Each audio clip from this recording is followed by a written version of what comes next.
I'm Elisa, the Scrappy Wife behind ScrappyWife.com, and today I have an art journal process video for you. I am working in my Dina Wakley Media journal. I am nearly done with it, so I'll be able to flip or film a flip through pretty soon. I'm going to do a one-page spread on the back of this piece of denim. I've picked out a couple of collage pieces that I had in my stash. These are cut out from like a Real Simple magazine. I just like to cut out pieces and kind of keep ones that inspire me, keep them around. So that is what I am planning on doing today.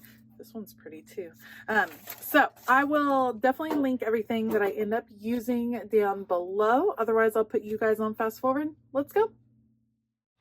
All right, so I'm gonna start by kind of squaring up this photo. When I cut things out of magazines that I know I'm gonna want to collage, I don't really worry about straight lines or anything like that, and sometimes I just tear. So I wanted to make sure that was nice and rectangular, and then I'm also going to mat it on this piece of black cardstock just so that it will pop a little bit off of the background. I'm still not totally sure what I'm going to do with it, but I'm decided it's gonna be matted no matter what, because that way it just pops nicely. So putting that down with some Tombow. I like to use Tombow when I'm adding adhesive to magazine pages because they're a little thinner, and so sometimes my ATG gun that I use tears them up a bit. Okay, so this is some tissue paper that I had in my stash, and whenever I'm working on the denim pages, I like to do something to prep them in a way, or to put something down so that I can add a little bit more mixed media. And in this case, I'm going to add some tissue paper. And you see some color coming through the denim, and that's from the opposite side where I used some different sprays that soaked through, and they're even going to come through the tissue paper, and I'll show you how I end up dealing with that. But I wanted to put this on an angle. Why an angle? I'm not totally sure, but that's what I went for. Putting it on the angle to cover up most of that denim with this really pretty floral tissue paper, and I'm being really generous with the gesso just so that it will all stick. And I will trim it off a little bit more closely later, but right now I'm cutting off that big chunk, sealing up the edges as much as I can, and then what I'm going to end up doing is cutting out several of these flowers and layering them over the top of the flowers that are already there, just to create a more kind of chaotic look, this like cluster of flowers in the background. And I'm just kind of messily cutting them out, and then what I will do is go back and cut back some of the black dots that you see, because really I don't want to add any more black dots to this spread.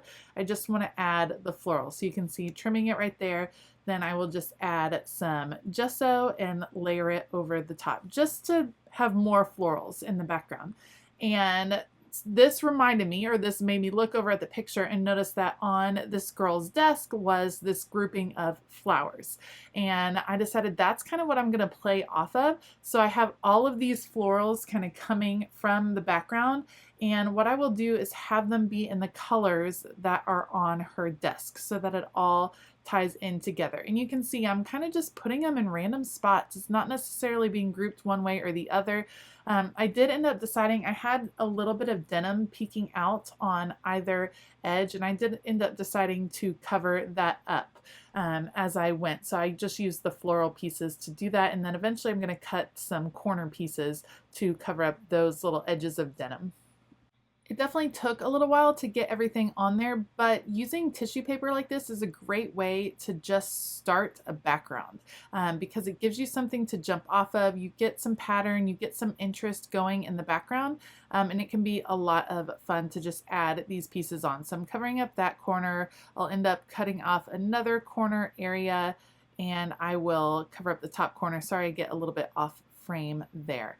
Once I have all those in place, I will let it dry completely. I did use my heat tool, and you can see where some of the color is coming through. I'm not super worried about that because I am going to add some color on the top. But that's just something that happens sometimes in art journals, but especially in this particular art journal, just because of the mediums that were being used, like the burlap and the denim. It was really easy for things to kind of soak through. So a lot of times that happens in the gutter of the page with the art journal, or just from the edges of the pages. So it doesn't usually come through the middle, but I can deal with that.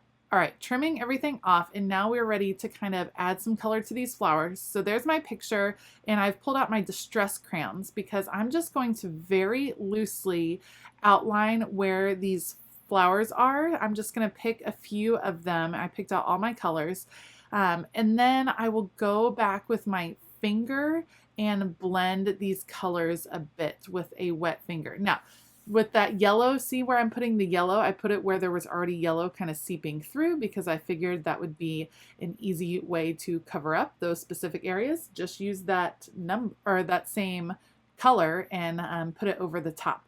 I love that this particular picture has so many bright colors that definitely calls to me, and I love the pops of red in the picture, so I was happy to bring those out. And I'll actually do a third red flower, even though the other ones I only did two, just because I was digging the red on this particular day, filling in just a little bit of blue, and then I'm gonna leave the green because I'm gonna blend these colors, see how it goes.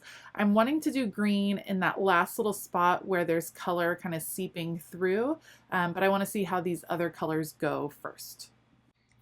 Okay, so the next thing you can't see, but off camera I have my little water container, and I'm just getting my ring finger wet and using it to kind of blend out and smear out these flowers. And I do want the colors to blend some. The reason I use the distress crayons is because they're not going to blend out completely. I'm still going to see some of the crayon, so I wanted some definition on those florals. I didn't want it to be like a totally even looking color. But it does blend pretty easily. I did just decide to use my finger. I just found it easier than grabbing a paintbrush. So you can feel free to use a paintbrush. You could also do this with watercolor over the top. That would be a little harder to control. Or any kind of, I mean, geez, you could do acrylic paint. You could do any kind of thing over the top of this tissue paper because it's already been prepped with gesso, so it's ready to take a lot of different mediums over the top. So you can see how cool that looks with these flowers kind of popping out, mixing in the yellow. You can see some green kind of appearing because of the blue that is right there. That's turning into kind of a fun, interesting mix when you have the flowers overlapping. So I'll activate this blue just a bit.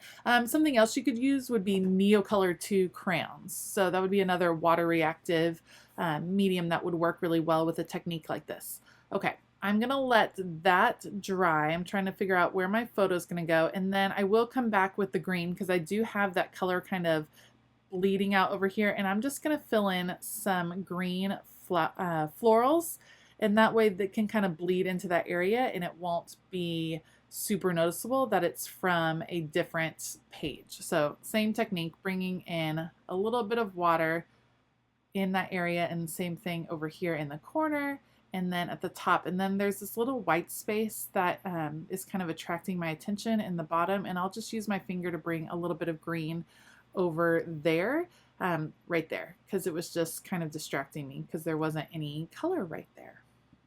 Once I get the blending where I like it, then I will make sure that this is completely dry, and I'm going to bring a stencil over the top of it because there is a lot of color. Let's break it up a little bit. So I'm not sure where this stencil is from. I'm showing you that I'm using pixie spray so that the stencil stays in place. If you have not tried pixie spray with your stencils, I need you to go get it ASAP and try it because it's great. I'm going to use some texture paste over these little dots. Like I said, I'm not sure where this particular stencil came from. It's just one from my stash. And I'm using a little spatula, and look how cool that looks with the white texture paste over the top.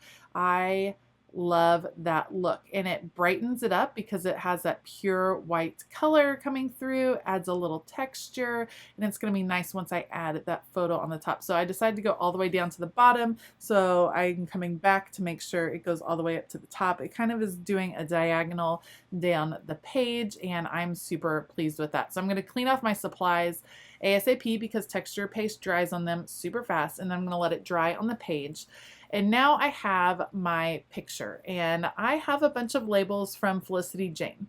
What I am doing is I'm going to layer these labels behind the picture, and there is a reason behind this. So the picture seems to be a girl at work, and to me, I've been thinking a lot about labels recently as I've been including some different things on my YouTube channel, and I just, it's hard for us. We're always going to be labeled. You're labeled a mom, a parent, a wife, if whatever your profession is. Maybe you're a nurse or a teacher. That label is part of who you are, but you're allowed to change your labels, and you're allowed to adapt them and change them up. And so finding balance with how you're labeled. And it doesn't mean just because you add a new label doesn't mean you have to give up an old one.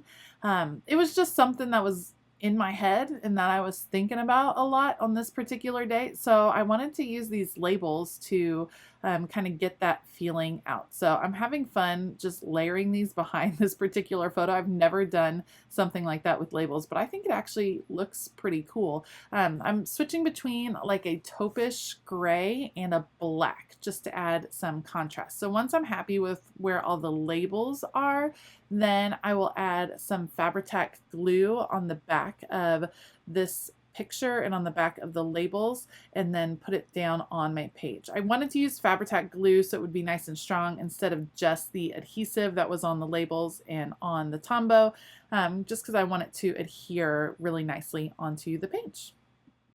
Now that the main element is down, I'm going to add the word balance that I also cut out from the Real Simple magazine. I'll just use a little bit of adhesive to get that down.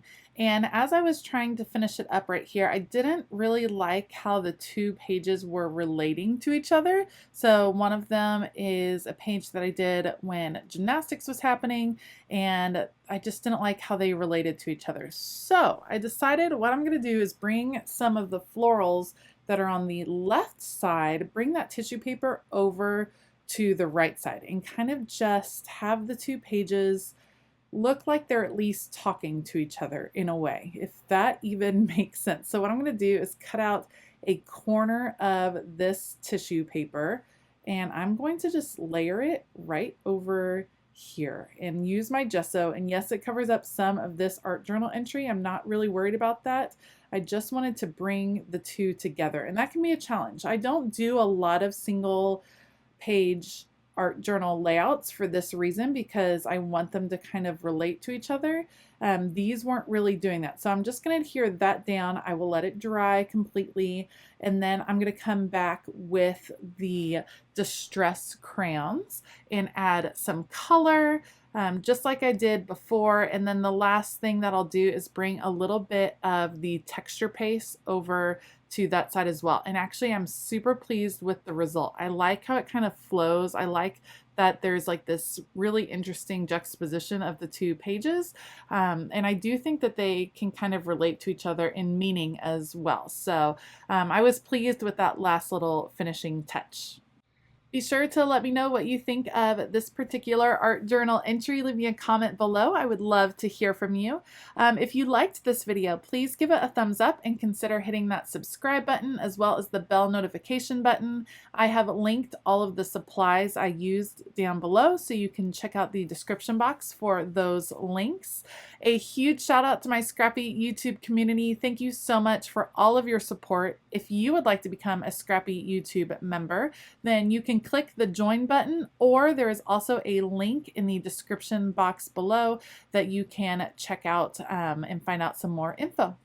All right, I hope that you have an absolutely fabulous day, and as always, keep it creative.